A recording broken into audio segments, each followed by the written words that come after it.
माधवगढ़ राजा के राजा भानु प्रताप की दूर दूर तक चर्चा थी। वो एक वीर राजा थे। उन्होंने जिस भी राज्य पर हमला किया उसे जीत कर ही वापस आए। एक बार उनके पड़ोसी राज्य पर हमला हो जाने की वजह से उन्हें उनकी सहायता के लिए जाना था, लेकिन महारानी लीलावती जो माँ बनने वाली थी, उन्हें छोड़कर जाना महाराज के लिए आसान नहीं था। महाराज, क्या आपका जाना जरूरी है? हाँ महारानी, मेरा वहां जाना बहुत जरूरी है, क्योंकि पड़ोसी राज्य के महाराज ने हमारी बहुत सहायता की थी। इसलिए अब हमें उनकी मदद करनी होगी। महाराज, हमें कुछ अजीब लग रहा है। क्या आप यहाँ हमारे पास नहीं रुक सकते, हमारे बच्चे के खातिर? महारानी, आप बेवजह ही चिंता कर रही हैं। भगवान पर विश्वास रखो और प्रार्थना करो कि युद्ध में हमारी ही विजय हो। हमारी प्रार्थना हमेशा यही रही है कि आप हर बार विजय हो और आप सही सलामत हमारे बच्चे के लिए लौट आएं। हमारे जाने का समय हो गया है महारानी। अपने हाथों से हमें युद्ध में जाने के लिए चंदन का तिलक लगाओ, ताकि हम विजय हासिल करके आएं। जैसी आपकी इच्छा महाराज। महारानी महाराज के माथे पर चंदन का तिलक लगाकर उन्हें विदा करती है। कुछ दिन गुजर जाते हैं और एक दिन महाराज की जगह एक घायल सेनापति महारानी के पास आता है और कहता है, महारानी, मंत्री जी कहाँ है? मंत्री जी कहाँ हैं आप? अरे, ये क्या हुआ तुम्हें? और महाराज कहाँ हैं? महारानी, पड़ोसी राज्य ने छल से महाराज का वध कर दिया है और अब उनकी पूरी सेना हमारे राज्य पर हमला करने के लिए तेजी से आ रही है। महाराज ने अपने आखिरी समय में आपको महल छोड़कर किसी सुरक्षित स्थान पर जाने के लिए संदेश भेजा है। नहीं महाराज, आप हमें छोड़कर नहीं जा सकते। क्या हुआ है महारानी? आप ऐसे चिल्ला क्यों रही हैं? मंत्री जी, महारानी को किसी सुरक्षित स्थान पर ले जाए, वरना पड़ोसी राज्य की सेना महारानी को भी मार देगी। हे भगवान, ये कैसी विपदा आन पड़ी है। महारानी जी, चलिए हमारे साथ। नहीं, हम कहीं नहीं जाएंगे। महारानी, ये आप कैसी बच्चों जैसी जिद कर रही हैं? आपको मालूम है ना कि आप गर्भवती हैं और आपके पेट में इस राज्य का वारिस पल रहा है। अगर हमलावरों ने आपको मार दिया तो आप महाराज को ऊपर जाकर क्या जवाब देंगी? लेकिन महाराज, उनकी आत्मा को भी तभी शांति मिलेगी जब हमारे राजकुमार अपने पिता का बदला लेंगे। तुम सही कहते हो मंत्री जी, हमारा पुत्र अपने पिता की मौत का बदला लेगा। महारानी और मंत्री जी महल के गुप्त रास्ते से गुजरकर महारानी के मायके पहुंच जाते हैं, जहां उनके दूर के रिश्तेदार रहते थे। वो भी एक राज्य के जाने माने महाराज थे, जो भाई महारानी को सहारा देते हैं। जो भी हुआ बहुत बुरा हुआ। खैर, आप यहाँ रह सकती हैं क्योंकि आप हमारी बहन हैं। इसलिए हम मरते दम तक आपकी रक्षा करेंगे। बहुत बहुत धन्यवाद भैया। अब आप जाकर आराम कीजिए। महारानी अपने होने वाले बच्चे के साथ महल में रहने लगती है। आधी रात उनके सपने में महाराज आते हैं। महारानी, हमें माफ कर दीजिए। हमने आपसे वापस आने का वादा किया था, लेकिन नहीं आ पाए। महाराज, महाराज, आप हमें छोड़कर मत जाइए। हम आपके बिना कुछ भी नहीं है। हमें आपकी जरूरत है। आप चिंता मत कीजिए महारानी, हम आपके पास ही हैं। हम अपने बच्चे के रूप में ही आपके पास आएंगे। लेकिन महाराज, इतना कहकर महाराज गायब हो जाते हैं और महारानी के पेट में जोरों का दर्द शुरू हो जाता है, जिनकी आवाज से वहां दासियां आ जाती हैं और महल में दाई को बुलाया जाता है। हे भगवान, हमारी बहन और उसके बच्चों की रक्षा करना। पहले ही बहुत सारे दुख देख चुकी है वो, अब उसे और कोई दुख मत देना। तभी वहाँ दाई हाथ में बच्चा लेकर आती है। महारानी ने एक छोटे बेटे को जन्म दिया था, जो बहुत ही सुंदर और शांत था। महारानी को जब अपने बच्चे के बारे में पता चलता है तो वो बहुत खुश होती है। महाराज ने अपना वादा पूरा किया, वो वापस आ गए मेरे पुत्र के रूप में। धीरे धीरे वक्त गुजरता है और महारानी अपने पुत्र यानी राजकुमार को खुद से जरा भी दूर नहीं जाने देती थी। राजकुमार का नाम उन्होंने वीर रखा था। हम खुश हैं कि हमने एक पुत्र को जन्म दिया। बहन, क्या तुमने अपने बेटे का नाम सोचा है? ये बिल्कुल अपने पिता की छवि है, इसलिए हम इसका नाम वीर रखेंगे, ताकि ये अपने पिताजी की तरह ही एक महान राजा बने और दुश्मनों का सर्वनाश करे। हमें पूरा विश्वास है हमारा भांजा एक महान राजा बनेगा। महारानी ने अपने पुत्र वीर को कई तरह की युद्ध कलाएं सिखाई। नीलम वीर को बचपन से ही बहुत पसंद करती थी और वीर भी नीलम को पसंद करता था। वीर, जब हम छोटे थे तब से एक दूसरे को पसंद करते थे। तुम बुआ जी से बात क्यों नहीं करते हमारे विवाह के लिए? नीलम, मैं तुम्हारी बात अच्छे से समझ रहा हूँ, लेकिन एक सही वक्त आने पर मैं खुद माँ से हमारे विवाह के लिए कहूँगा।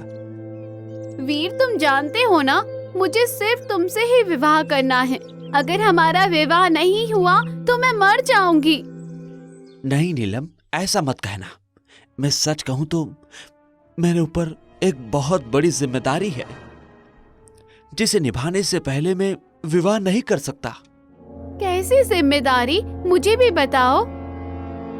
नीलम, मैं माँ से पिताजी की मृत्यु का कारण पूछता आया हूँ और आखिरकार एक दिन माँ ने मुझे बताया कि हमारे पड़ोसी राज्य ने पिताजी को छल से मार दिया था और अक्सर पिताजी माँ के सपने में आते हैं और उनसे अपने बदले के लिए कहते हैं, और जब तक उनकी मौत का बदला नहीं लिया जाएगा उन्हें शांति नहीं मिलेगी। लेकिन उनकी मौत का बदला लेगा कौन? मैं। क्या तुम? नहीं नहीं, तुम ऐसा नहीं करोगे। तुम्हें कुछ हो गया तो? नीलम, मेरे लिए मेरे पिताजी की मौत का बदला लेना बहुत जरूरी है और तुम मुझ पर पूरा विश्वास रखो, मुझे कुछ नहीं होगा। कुछ दिन गुजरते हैं और वीर अपनी माँ से कहता है, माँ, वो दिन आ गया है। अब मैं अपने पिताजी की मौत का बदला लेने जा रहा हूँ। मुझे आशीर्वाद दीजिए कि मैं इस युद्ध में विजय हासिल कर सकूं। मेरा आशीर्वाद हमेशा तुम्हारे साथ है बेटा, लेकिन अपना ध्यान रखना, वो लोग बहुत खतरनाक हैं। माँ, आप चिंता मत कीजिए, मैं पिताजी का बदला लिए बिना वापस नहीं आऊंगा। लेकिन बेटा, भेष बदलकर दूसरे राज्य में जाकर बदला लेना क्या सही रहेगा? जी मामा जी, क्योंकि वो लोग बहुत ताकतवर हैं, उन्हें उनके तरीके से ही हराना पड़ेगा। ठीक है, जैसा तुम्हें उचित लगे तुम वैसा ही करो। मैं भगवान से प्रार्थना करूंगा कि तुम वजीह हासिल करके आओ। मामा जी, एक बार नीलम से भी मिल लेता हूं। हाँ बेटा, जाओ, वो अपने कक्ष में होगी। वीर नीलम को अलविदा करने के लिए उसके कमरे में जाता है, जहाँ नीलम फूट फूट कर रो रही थी। नीलम, क्या हुआ? तुम ऐसे क्यों रो रही हो? अगर तुम जाने के लिए यहाँ आए हो तो अभी लौट जाओ। अरे नीलम, तुम रो रही हो? अब अपने वीर को ऐसे रोकर विदा करोगी क्या? और क्या करूं? तुम मेरी बात मानकर रुक भी नहीं रहे। नीलम, मेरी बात ध्यान से सुनो। वहां जाना मेरे लिए बहुत जरूरी है, इसलिए तुम मुझे ऐसे नाराज होकर विदा मत करो। मैं वादा करता हूं कि वापस आकर तुमसे विवाह करूंगा। ये एक राजकुमार का तुमसे वादा है। वीर, अगर तुम वापस नहीं आए तो मैं मर जाऊंगी या पागल हो जाऊंगी, इसलिए मेरे लिए तुम्हें लौटकर आना ही होगा। हाँ नीलम, मैं वापस आऊंगा। ये मेरी माला जो मुझे बहुत पसंद है, इसे तुम अपने पास रखो। ये हमारे प्रेम का प्रतीक है। इतना कहकर वीर वहां से चला जाता है। उसके जाने के कुछ पल बाद नीलम भागते हुए उसके पीछे आती है। उसे एक बार फिर से रोकने की कोशिश करती है, लेकिन तब तक वीर जा चुका था। वीर अपने राज्य के मंत्री के साथ रथ पर सवार होकर जंगल की ओर चल देता है। तभी मंत्री बीच रास्ते में रथ रोकता है, जो बिल्कुल खाली और सुनसान इलाका था। क्या हुआ मंत्री जी, आपने यहाँ रथ क्यों रोका? क्या हम पहुंच गए? नहीं राजकुमार, शाम हो गई है और अभी राज्य दूर है, इसलिए हम कुछ देर इसी वृक्ष के नीचे रुककर विश्राम कर लेते हैं। अच्छा ठीक है, आप यहाँ आराम कीजिए, मैं बस अभी आया। इतना कहकर मंत्री वहाँ से चला जाता है और वीर उस पेड़ के पास आंखें बंद करके बैठ जाता है। तभी पीछे से मंत्री हाथ में एक खंजर लेकर आता है और राजकुमार पर वार कर देता है। मंत्री जी, ये आप बड़ा आया बाप की मौत का बदला लेने वाला। अरे जब तेरे बाप को ही हमने जिंदा नहीं छोड़ा तो तू क्या चीज है? क्या मतलब है तुम्हारा? तुम अभी बच्चे हो, तुमने युद्ध के मैदान में जाने की सबसे बड़ी गलती की है। तुम्हारे पिताजी को छल से मैंने मारा था, उन्हें युद्ध में मैंने भेजा था और उन्हें मैंने ही धोखे से मरवाया था, ताकि उनके मरने के बाद मैं उस राज्य का राजा बन जाऊं। लेकिन अफसोस ऐसा हो न सका, क्योंकि महारानी अभी भी जिंदा है और उन्हें पता है कि महल का खजाना कहाँ छुपा हुआ है। और उसे मारने से पहले मुझे तुझे खत्म करना था और आज ये काम भी पूरा हो गया। अब बारी है महारानी की। नहीं मंत्री, मेरे रहते तू ऐसा कभी नहीं कर सकता है। वीर अपने सीने में लगा छुरा निकालकर मंत्री की ओर मारता है, जिससे कि मंत्री की भी मौत हो जाती है और राजकुमार वीर भी मर जाता है। दूसरी ओर महल में कुछ दिनों तक राजकुमार की कोई खबर न मिलने की वजह से सभी लोग परेशान हो जाते हैं। हे भगवान, हमारा मन इतना घबरा क्यों रहा है? इतने दिन हो गए हैं, राजकुमार की अभी तक कोई खबर नहीं आई है। आप चिंता मत कीजिए, सब ठीक होगा। हमारा वीर नाम का ही नहीं, सच में वीर है। देखना, वो बिल्कुल ठीक होगा। मैं जानती हूँ, लेकिन मेरा मन बहुत घबरा रहा है। ऐसा लग रहा है जैसे मेरा बेटा किसी मुसीबत में है। तभी कुछ लोग महल की ओर जाते हैं, जिनके हाथ में राजकुमार वीर का शाही था, और वो महारानी को बताते हैं कि वो लोग राजकुमार का अंतिम संस्कार करके आए हैं। ये सुन महारानी बेहोश हो जाती है, और जब नीलम को ये बात पता चलती है तो उसे अपने कानों पर यकीन नहीं होता। नहीं, ऐसा नहीं हो सकता। मेरा वीर मुझे छोड़कर नहीं जा सकता। उसने मुझसे वादा किया था। वीर, वीर। वीर की याद में आवाज देकर नीलम भागती हुई बाहर जाती है। ऐसे भागकर कहाँ जा रही हो? वो वीर है ना, मुझे बुला रहा है। मुझे उसके पास जाना है। उसने मुझसे वादा किया था कि वो वापस आकर मुझसे विवाह करेगा। मैं उसके पास जा रही हूँ। वो अब वापस नहीं आएगा। वो हम सबको छोड़कर चला गया है। आप ऐसा नहीं कह सकते। वीर कभी मुझे छोड़कर नहीं जाएगा। देखो, ये माला देखो, उसने मुझे दी थी और कहा था ये हमारे प्रेम का प्रतीक है। इसका मतलब है वो वापस जरूर आएगा। आप मुझे जाने दीजिए। नीलम, होश में आओ। वो अब नहीं आएगा, वो मर चुका है। अगर वो मर गया है तो मैं भी मर जाऊंगी, लेकिन मैं अपने वीर के बिना नहीं रह पाऊंगी। मैं समझ सकता हूँ। पूरे महल में शोक का माहौल था। नीलम अपने वीर के जाने से बहुत दुखी थी। वो हर पल अपने वीर के वापस आने की राह देखती थी। हमेशा महल के द्वार पर वीर का इंतजार करती। तुम यहाँ क्या कर रही हो? देखो कितनी ठंडी हवा चल रही है, तुम्हें सर्दी लग जाएगी। चलो अपने कक्ष में जाकर आराम करो। मैं आने वाले वीर की राह देख रही हूँ। वो अभी आता ही होगा। उसने कहा था वो जल्दी वापस आ जाएगा और मुझसे विवाह करेगा। ये तुम क्या कह रही हो? मरे हुए लोग वापस नहीं आते, और नहीं वीर वापस आएगा। वो मर चुका है। आप झूठ बोल रहे हैं। वीर कभी नहीं मर सकता। उसने मुझसे वादा किया था। देखो, ये रही वो माला जो उसने मेरे गले में डाली थी। ये हमारे प्यार की निशानी है। इस माला को उतार कर फेंक दो, क्योंकि अब वो वापस नहीं आएगा। और जितनी जल्दी तुम इस सच्चाई को नहीं अपना लेती, तब तक तुम ठीक नहीं होगी। ऐसा मत कीजिए, मेरा वीर वापस आएगा। मुझे पूरा विश्वास है वो वापस आएगा। नीलम दिन प्रतिदिन वीर की याद में पागल हो रही थी, लेकिन उसकी कोई खबर नहीं थी। इसलिए उन्होंने नीलम के विवाह की योजना बनाई। दूसरी ओर दो चोर जंगल के रास्ते राज्य की ओर जा रहे थे।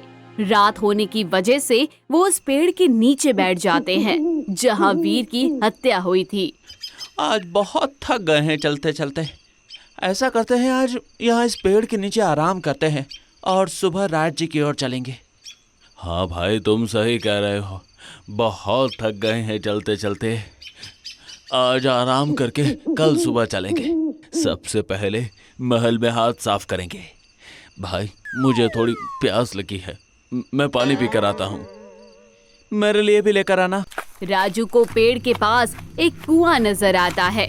वो उसमें से पानी निकाल कर पीता है। तभी उसके हाथ पर पेड़ की डाल से खून गिरने लगता है। ये आसमान से लाल बारिश कब से होने लगी? राजू आसमान की ओर देखता है। उसे पेड़ पर वीर की आत्मा नजर आती है, जिसके जिस्म से खून बह रहा था। बचाओ, भूत! राजू भागता हुआ देव के पास जाता है और कहता है, भागो यहाँ से, भूत है, भागो! क्या भूत? कहाँ है भूत? इस पेड़ पर भूत है, भागो वरना वो हमें मार देगा। लेकिन मुझे तो कोई नजर नहीं आ रहा। और देखो, मेरे हाथ पर खून है उस भूत का जो पेड़ पर बैठा था। राजू के हाथ में वो खून गायब हो गया था। कहाँ गया? अभी तो हाथ में खून लगा था। मुझे लगता है ज्यादा चलने की वजह से तुम्हारा दिमाग खराब हो गया है, तभी तुम्हें हर जगह खून और भूत नजर आ रहे हैं। जाओ, जाकर सो जाओ। नहीं, मैं सच कह रहा हूँ। अब अपना मुंह बंद करो, वरना मैं तुम्हें भूत बना दूंगा। राजू को डर की वजह से कब नींद आ जाती है, वो सो ही जाता है। कुछ देर बाद देव को एक अजीब आवाज आती है। नीलम, नीलम, नीलम! कौन है बे नीलम? मैं देव हूँ, नीलम नहीं। नीलम, नीलम, नीलम! अरे क्या हुआ राजू, ये नीलम नीलम क्यों शोर मचा रहा है? कौन है ये नीलम? लेकिन मैंने तो कुछ कहा ही नहीं। क्या तूने नहीं कहा? तो कौन बोला? मैं। उन दोनों के सामने पेड़ की एक डाल पर वीर की आत्मा बैठी थी, जिसे देख दोनों के पसीने छूट जाते हैं। वो डर की वजह से सब वहां छोड़कर भागने लगते हैं, लेकिन बहुत दूर भागने के बाद वो बार बार उसी पेड़ के पास आकर ही रुक रहे थे। ये क्या हो रहा है? हम इतनी दूर दूर तक भाग रहे हैं, लेकिन बार बार यहाँ वापस आ जाता है। ऐसा क्यों हो रहा है? भाई, मैंने कहा था ना यहाँ भूत है। हाँ, सही कहा तुम दोनों ने। मैं एक आत्मा हूँ और तुम दोनों मेरी मर्जी के बिना यहाँ से नहीं जा सकते। अरे भूत भाई साहब, आप हमारे साथ ऐसा क्यों कर रहे हो? हमने तुम्हारा क्या बिगाड़ा है? तुम दोनों से मुझे एक बहुत जरूरी काम है, इसलिए तुम दोनों यहाँ से कहीं नहीं जा सकते जब तक तुम मेरी मदद नहीं कर देते। अरे भाई, कैसा जमाना आ गया है, अब भूत को भी हमारी मदद की जरूरत है। हाँ, मुझे तुम्हारी मदद की बहुत जरूरत है, खासकर तुम्हारे शरीर की। भाई, ये तो हमारा शरीर मांग रहा है, कहीं हमें मार तो नहीं देगा? नहीं, तुम चिंता मत करो, तुम दोनों में से किसी को भी कुछ नहीं होगा। तुम्हें हमसे क्या काम है, बताओ। वीर उन्हें अपनी और नीलम की प्रेम कथा सुनाता है।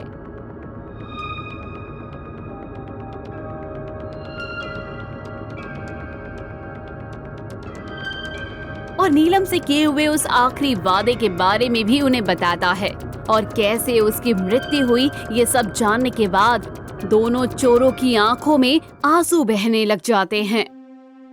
आपके साथ जो भी हुआ वो बहुत गलत था। हमसे जो हो पाएगा हम आपके लिए करेंगे। बताइए, हम क्या करें? क्या हम नीलम को आपके आत्मा बनने की खबर दे? नहीं, मैं बस नीलम से विवाह करना चाहता हूँ। ये आप क्या कह रहे हैं राजकुमार जी? आप एक आत्मा होकर विवाह कैसे कर सकते हैं? हाँ, तुमने सही कहा। इसके लिए मुझे तुम दोनों में से किसी एक का शरीर चाहिए होगा। नीलम से विवाह करने के लिए मैं नीलम से किया हुआ वादा पूरा करना चाहता हूं। मैं 4 फेरों के बाद अपने शरीर से निकल जाऊंगा और वापस यहां आकर इस पेड़ में समा जाऊंगा। अगर आप दोनों ने मेरी मदद नहीं की तो आप दोनों भी अगले 2 दिन में मेरी तरह अकाल मृत्यु में मर जाओगे और आत्मा बनकर यहां भटकोगे। भाई, अब क्या करें? इस भूत ने तो हमें फंसा दिया। ठीक है राजकुमार जी, हम तुम्हारी मदद के लिए तैयार हैं, लेकिन आप हमसे वादा कीजिए कि 4 फेरों के बाद आप यहाँ से चले जाएंगे और कभी वापस नहीं आएंगे। मैं वादा करता हूँ। ठीक है, तो आप मेरे शरीर में समा जाओ। लेकिन भाई, हम महल में घुसेंगे कैसे? उसकी चिंता आप मत कीजिए, मैं सब देख लूंगा। वीर देव के शरीर में समा जाता है। अगली सुबह दोनों महल की ओर चल देते हैं, लेकिन उससे पहले एक बहुत अजीब सी गुफा में वो जाते हैं।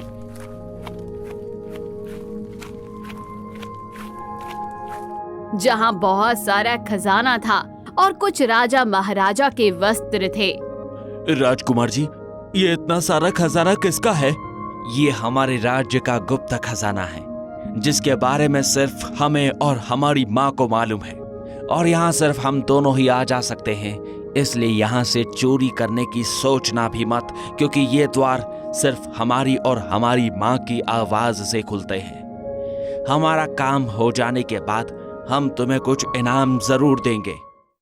दोनों राजकुमार की वेशभूषा को पहनकर महल की ओर चल देते हैं और महाराज से मिलते हैं। प्रणाम महाराज, हम रामपुर राज्य के राजकुमार देव हैं और ये हमारे मित्र हैं। हम यहाँ विवाह के प्रस्ताव से आए हैं। अरे आइए आइए राजकुमार, हमारे राज्य और महल में आप दोनों का स्वागत है। हम बहुत खुश हैं कि आप हमारी पुत्र से विवाह करने के लिए इतनी दूर से आए हैं। लेकिन आपको तो मालूम ही है कि राजकुमारी का विवाह उस महावीर से होगा जो हमारी सभी चुनौतियों को पूर्ण करेगा। हमें राजकुमारी से विवाह करने के लिए आपकी हर चुनौती मंजूर हो महाराज। हमें आपका साहस बहुत पसंद आया। आप जाएं और विश्राम करें अपने कमरे में। 10 इन्हें इनका कक्ष दिखा दिया जाए। वीर और राजू अपने कक्ष की ओर जा रहे थे, तभी उनकी नजर नीलम पर पड़ती है, जो महल की खिड़की के पास रो रही थी और वीर को याद कर रही थी। वीर को भी उसकी ये हालत देखी नहीं गई और उसकी आंखों से आंसू बहने लगे। अगले दिन विवाह की विधि शुरू हो जाती है। बुद्धि से लेकर बल की प्रतियोगिता में वीर ही अव्वल आता है और महाराज वीर को अपनी पुत्री के लिए वर के रूप में चुन लेते हैं। पता नहीं क्यों राजकुमार, लेकिन आपको देखकर हमें अपने भांजे वीर की याद आ रही है।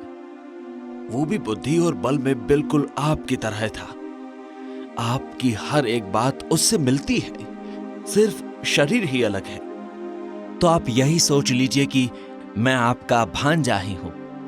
खैर, हमें खुशी है कि हम जैसा वर अपनी बेटी के लिए चाहते थे, तुम बिल्कुल वैसे ही हो। ये तो मेरे लिए सौभाग्य की बात है महाराज कि आपने मुझे इस लायक समझा अपनी जीवन साथी बना सकूं। और राजकुमार देव की शादी होगी। पूरे राज्य में घोषणा कर दीजिए। धन्यवाद महाराज। इसे देखकर वीर के आसपास होने का एहसास क्यों हो रहा है? ऐसा लग रहा है जैसे मेरा वीर यहीं कहीं है, मेरे आसपास, लेकिन कहाँ है? अगली सुबह महल में विवाह की तैयारियां शुरू हो जाती है। सभी दूर दूर से राजकुमार और राजकुमारी नीलम के विवाह के लिए आते हैं। चारों ओर खुशियों का माहौल था। विवाह की रस्में शुरू हो जाती है। अब भी नीलम को अजीब सी बेचैनी शुरू होने लगती है। इसके पास आते ही मुझे एक अजीब सा एहसास होता है। क्या करूं मैं? कौन है ये? आखिरकार मैं अपनी नीलम के पास हूँ। मैं उससे किया हुआ वादा पूरा कर रहा हूँ। भगवान मेरी नीलम को जीवन के सारे सुख दे। ये दोनों सच में एक दूसरे के लिए ही बने हैं, लेकिन भगवान ने इन दोनों के साथ अच्छा नहीं किया है। कुछ देर बाद शादी के मंडप में शादी शुरू हो जाती है। 3 फेरे हो चुके थे। अचानक देव यानी वीर नीलम का हाथ पकड़कर चौथे फेरे से पहल करता है। नीलम, तुम्हारे वीर ने अपना वादा पूरा किया है।